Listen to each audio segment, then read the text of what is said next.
ቆይ ኧረ ዞር በይ። ያው ለሰው ልጅ ከማብላት ውሻ አሳድጎ ለውሻ ማብላት ይላል። አያት እቺ ውሻ ለሰውነች ውሻ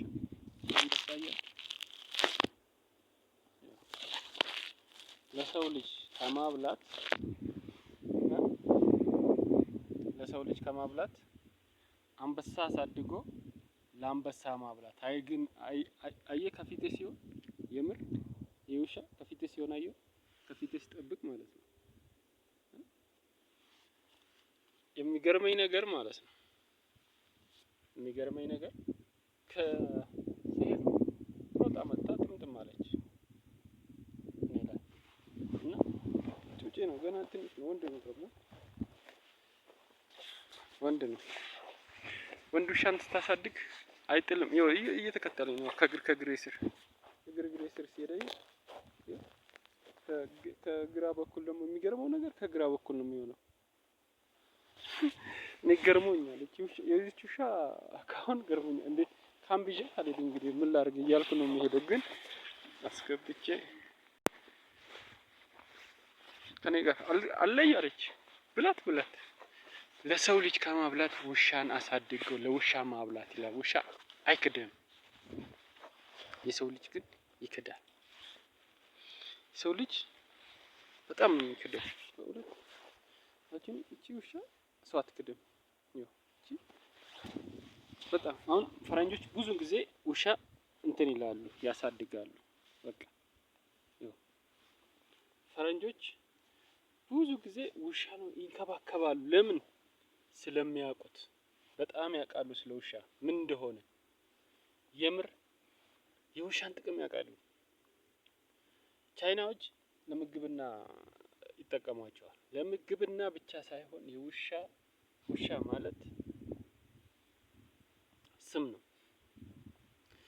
ግን የማይክድህ ጓደኛ የማይክድህ በትር ማለት ነው። ውሻ ማለት የማይክድህ ለማንኛውም ጊዜ ጥቃት እንዳሳዳጊ እንዴት እንደሚጠብቀኝ ከጀርባዬ ዞሮ እኔ ወደ ፊት ለፊቴ ወደዛ አይደለ ፊቴን የዞርኩ እሱ ደግሞ ወደ ጀርባዬ እንዲዞረው ከኋላ ያያል። አየው የሚገርም ነገር ይሄ እንደ ግመል ነው እንደዚህ የምትተኘው። ቆይ እስኪ እንዴት አድርጌ ላሳይ? እስከታች እንደዚህ ትታይ ይሆን? ይኸውልህ እንዴት እንደተኛ ግመል ነው እንደዚህ የሚጠብቅ ማለት ነው። እና ዞሮ ከጀርባ ይጠብቃል ማለት ነው። ግን እንደዚህ አይነት እንስሳዎች ውስጣቸው ከማንም በላይ ያውቃል። ከማንም በላይ ውስጣቸው ምንድነው የሚያውቀው? ጥቃትን ያውቃሉ። የነገን ያውቃሉ።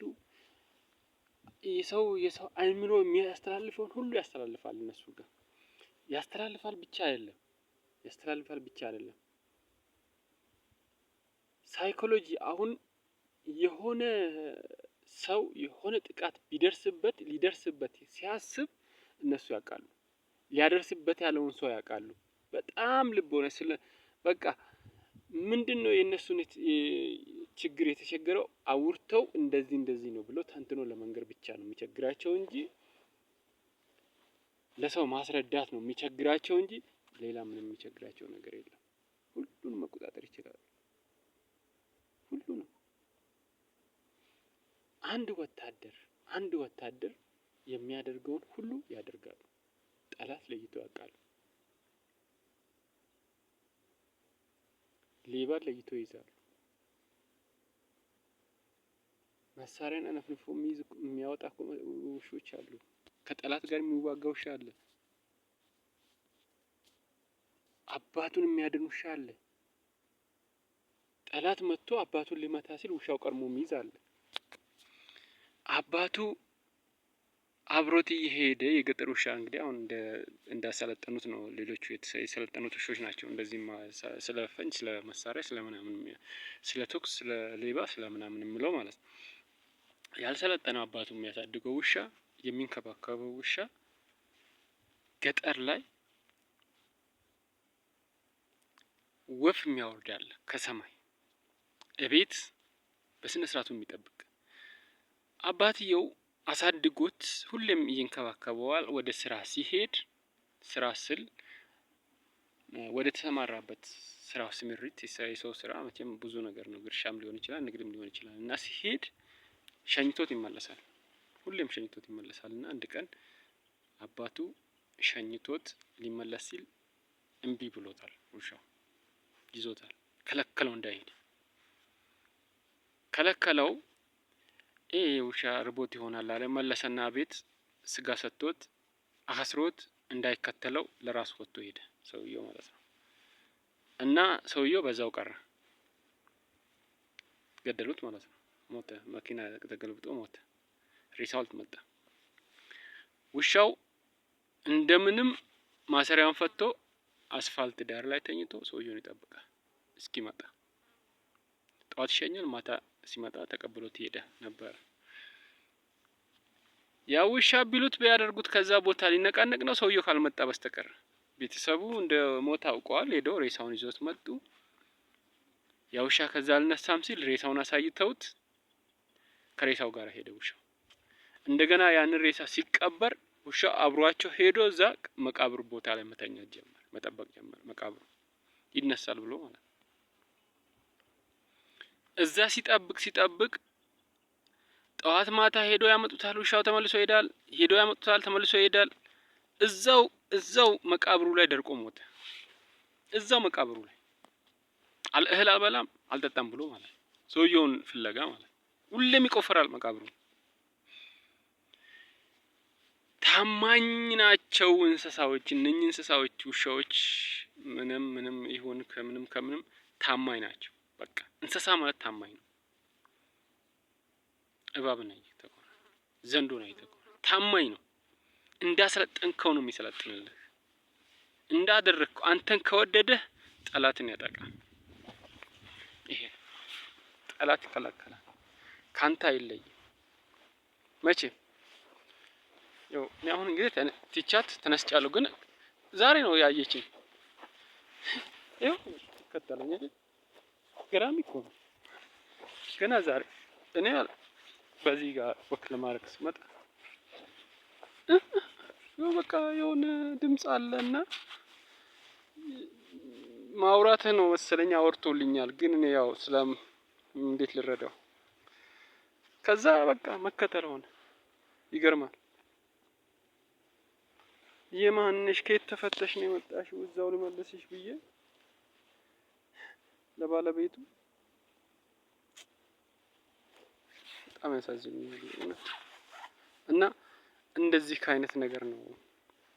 አይክድም ውሻ። የሚክደው ሰው ነው። ሰው ይክዳል። የራስ ጥላ ይክዳል። አንዳንዴ እንኳን ሰው ግን የራስ ጥላ ስልህ ጥላክ እንደማይክድ ያስደነግጥሃል። ለሆነ 2 3 ሆኖ በጨለማ ስትሄድ እንደዚህ ይሆንብህና ሌላ ሰው መጣ እንዲህ ብለህ ለምታይ ማለት እንጂ ጥላ አይክድም። መቼም አይክድም። መቼም ጥላን ከተንከባከብከው መቼም ጥላ ማለት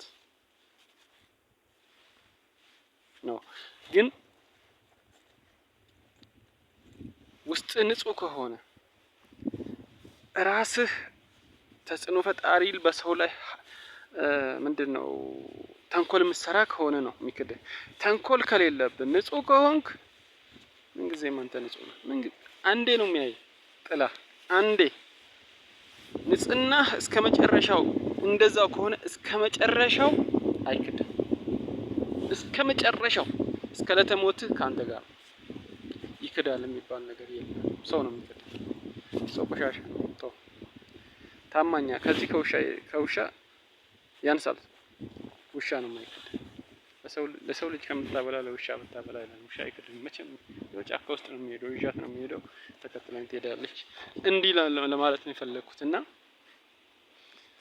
እግዚአብሔር የነኝን የውሻ ልቦና በሰው ልጅ ውስጥ ማስተዋለን መካድ የሚባለውን ነገር ይገንጥል ከላያቸው ላይ ለማለት ፈልጌ ነው። እግዚአብሔር ኢትዮጵያን አብዝቶ ይባርክ። ኢትዮጵያ ለዘላለም ትኖር።